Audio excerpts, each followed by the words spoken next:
안녕하세요. 오늘의 사연 시작합니다. 저는 올해 40살이 된 자영업을 하는 사람입니다. 부모님이 하시던 일을 물려받아 하는 거라 크게 힘들지 않고 수월하게 시작했습니다. 부모님이 하시다가 제가 넘겨받으면서 젊은 층들도 많이 올 수 있도록 리모델링을 하고 나서 매출이 더 오르고 잘 돼서 프랜차이즈도 여러 군데 내고 그랬습니다. 그래서 남들보다는 편하게 사업을 성공했고 금전적 여유의 단맛도 보고 있었어요. 이렇게 여유있고 풍족한 삶을 살고 있지만 남들에게 말 못할 사연이 있어서 글을 적어봅니다. 저는 사업 확장을 하느라 정신이 없었고 아무래도 제 돈을 보고 다가오는 여자들이 많았어서 여자에 대한 불신이 가득해지고 아직 미혼으로 지내고 있습니다. 그런 제가 하필이면 친구놈의 아내와 사랑을 하게 되었습니다. 저는 아무래도 어릴 때부터 부모님이 가게를 하셨기 때문에 학교 일과를 마치면 부모님 가게에 가서 도와드리기 바빴고 친구들이랑 놀 여유가 없었습니다. 그러다 보니 자연스레 친구들과는 거리가 생겼고 그런 저를 놀리고 따돌리는 무리도 생겼습니다.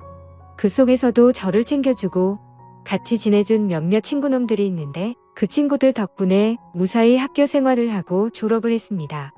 그래서 딱히 동창회라든지 이런 곳에 참여를 하지 않았어요. 뭐 동창회 한다고 저한테 연락 오는 사람도 없었고요. 친구들이랑 오랜만에 술 한잔하면서 얘기를 하다가 친구 한 놈이 동창회 얘기를 하더라고요. 이번 주말에 동창회 또 한다던데 이번에는 같이 나가자고요. 됐어, 내가 나가서 뭐 하냐, 친한 애들도 없고 누군지도 다 못 알아볼 텐데. 야, 너 이렇게 성공해서 잘 살고 있는데 한번 뽐내러 나가야지. 너 이렇게 잘 사는 거 보면 아주 다들 너한테 들러붙어서 친한 척 할걸? 그리고 이번에 수희도 나온다는데 안 갈 거야? 너 수희 엄청 좋아했잖아. 아직도 술 취하면 종종 얘기 꺼내는 게 수희잖아. 잘 나가는 사장님 소리 듣고 사는데 성공한 모습 보여줘야지. 진짜 수희 나온대? 모임에 잘 안 나온다더니 웬일이래? 저는 친구의 말에 가고 싶지 않았던 동창회에 가야겠다고 생각했습니다. 제가 어릴 때부터 짝사랑하던 여자였어요.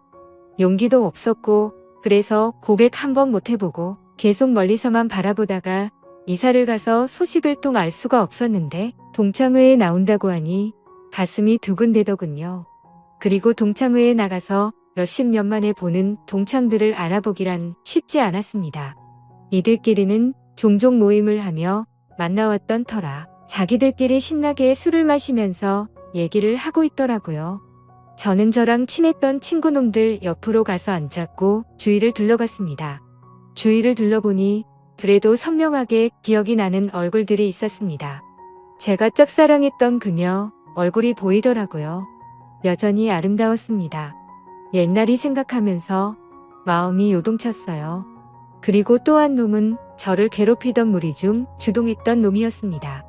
여전히 뺀질거리는 면상이 보기가 싫더라고요. 그놈도 저를 쳐다보면서 눈이 마주쳤고 반갑게 웃으면서 인사를 건네더라고요. 야, 너 응선이지? 이게 얼마만이냐? 너 요즘 되게 잘 나간다는 소식은 들었다. 출세네. 축하한다. 별로 반갑지도 않으면서 친한 척 인사를 건네는 게 정말 역겨웠습니다. 오랜만이네. 저는 짧게 인사를 마무리했고 그냥 친구놈들이랑 술을 마셨습니다. 한창 동창회는 술판이 벌어지며 물이 익어갔고 다들 점점 술에 취해갔습니다. 근데 아까 그놈이 다시 저한테 와서 말을 건네더라고요. 야, 용선아. 너 아직 내가 옛날에 괴롭히고 그랬던 거 마음에 담아두고 있는 거냐? 미안하. 내가 너무 철이 없었어. 나도 후회가 많이 되더라. 근데 미안해서 연락을 할 수가 없었다. 알잖냐? 나 형편 안 좋았던 거. 근데 너는 부모님 가게 하시면서 돈도 많이 버시고 너도 맨날 좋은 옷 입고 다니고 잘 사는 게 배 아팠어.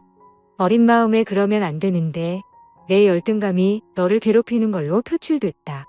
이제라도 미안하다고 얘기한다고 달라질 건 없겠지만 미안하다는 말은 꼭 하고 싶었다. 진심인지 아닌지는 모르겠지만 그래도 진지하게 사과를 하니 어린 마음에 그럴 수도 있었겠다 생각이 들면서 그냥 마음이 풀어졌습니다. 그래서 저는 괜찮으니까 너무 신경 쓰지 말라고 이야기를 해줬어요.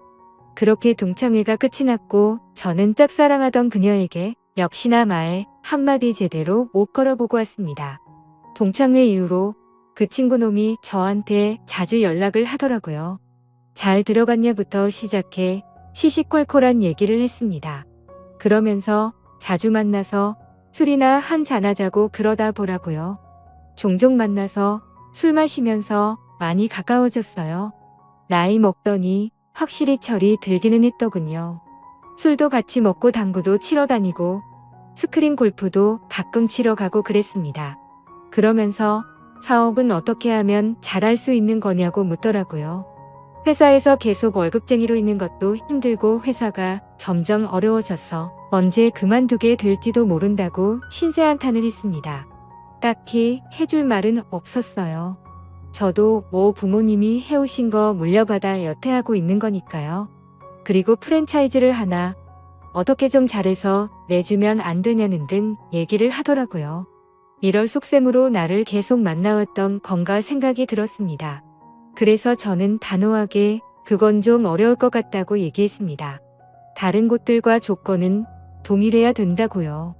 다만 3달 정도 수수료는 안 받겠다고 했습니다. 그러니 됐다고 내 주제에 무슨 사업이냐며 말을 돌리더군요. 그 이후로 연락이 조금 뜸해졌고 저도 일하면서 바쁘게 지내고 있었습니다. 근데 친구놈이 전화가 오더라고요. 영선아, 오늘 와이프랑 너네 가게 가서 저녁 먹으면서 술이나 한잔할까 하는데 너 가게에 있지? 그래 있지. 아무 때나. 마감 언제 하지? 마감 시간 가까이 갈게. 문 닫으면 같이 한잔하자. 그래 그럼. 오늘 어차피 재료 소진 금방 될 것 같으니까 일찍 문 닫지 뭐. 이따 보자. 와이프 데리고 온다길래 식사 메뉴도 조금 더 신경 써서 준비를 해뒀습니다. 평소보다 2시간 정도 마감을 일찍 했어요. 주말이라 손님이 많았고 준비한 재료가 친구 부부한테 제접할 재료를 제외하고는 다른 때보다 빠르게 소진되었습니다. 친구가 와이프를 데리고 왔습니다. 안녕하세요. 처음 뵙겠습니다. 현철이 친구 이영선이라고 합니다. 네, 안녕하세요. 이 사람이 맛있다고 칭찬을 엄청 하더라고요. 내가 홍보 엄청 한다. 매출 오르면 내 덕인 줄 알아? 그래, 고맙다. 이쪽으로 앉아 음식 준비해 줄게. 음식을 준비해 술과 함께 내왔습니다. 와, 진짜 맛있네요. 맛있게 드셔주셔서 감사해요. 친구놈은 안 어울리게 착하고 청순해 보이는 와이프를 얻었더군요. 처음 봤을 때 제 첫사랑이랑 이미지가 비슷해서 그런지 마음에 훅 들어왔습니다. 제 이상형에 가까웠어요. 그런데 친구놈은 역시나 옛날 버릇을 아직 다 못 고쳤는지 와이프 앞이라고 그러는 건지 와이프한테 허세를 부리고 약간 막대하는 게 보였습니다. 친구 와이프는 모든 게 익숙하다는 듯이 제 눈치만 슬슬 보면서 멋쩍게 웃었어요. 같이 술을 한참 마시고 있는데 얘기를 하다가 와이프가 말실수라도 하면 머리를 밀치면서 무시를 한다거나 눈살이 찌푸려지는 행동을 많이 하더라고요. 저는 그럴 때마다 많이 취한 것 같다. 그래도 와이프 머리를 그렇게 밀치고 그러면 안 되지 하면서 얘기를 하기도 하고 계속해서 이야기 화제를 돌리고 그랬습니다. 친구놈은 계속 사업 관련 얘기를 했고 저는 그냥 들어주며 술을 따라줬어요. 그냥 빨리 취하게 해서 집에 보내고 싶었습니다. 취하니까 더 얘기를 하고 싶지 않은 타입이더라고요. 친구놈한테 술을 따라주면서 얘기를 듣는 와중에도 제 시선은 친구놈 와이프한테 갔습니다. 그러면서 속으로는 계속 생각했어요. 어쩌다가 저런 놈을 만나서 고생을 하고 있지. 너무 안타깝다는 생각이 들더라고요. 그런 제 시선이 느껴졌는지 친구놈 와이프는 살짝 슬픈 미소를 지었습니다. 친구놈은 술에 취했는지 와이프를 굉장히 깎아내리듯이 말을 하더라고요. 내가 암만 돈을 벌어오면 뭐 하냐? 집에 이런 식충이가 있는데 몸이 약해 빠져서 나가서 일도 제대로 못하고 그렇다고 남편 대접을 잘해주는 것도 아니고 이건 뭐 산전을 모시고 사는 것 같다니까? 너는 결혼 안 한 게 축복인 줄 알아라. 야, 너 취했다. 할 말이 있고 못할 말이 있지. 그만해. 내가 뭐 없는 말 있냐? 네가 말해봐. 내 말이 틀려? 여보 그만해요. 많이 취했어요. 뭘 그만해. 내 말이 틀리냐고. 한참 주정부리던 친구놈은 결국 잠이 들었어요.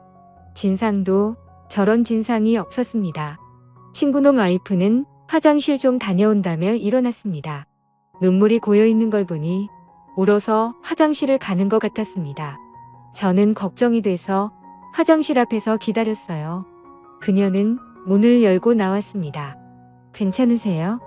네, 괜찮아요. 죄송해요. 괜히 와서 추태만 부렸네요. 예린 씨가 미안할 게 뭐가 있어요.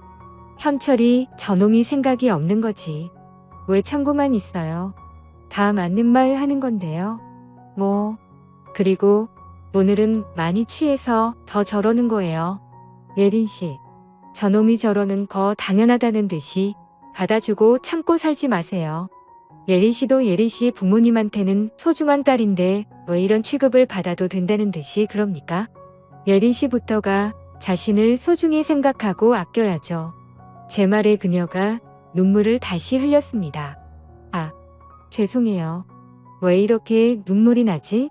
예린 씨, 당신은 충분히 더 많은 사랑을 받을 자격이 있는 사람이에요. 무시당하는 게 당연하다고 생각하지 마요. 그리고 울지 말아요.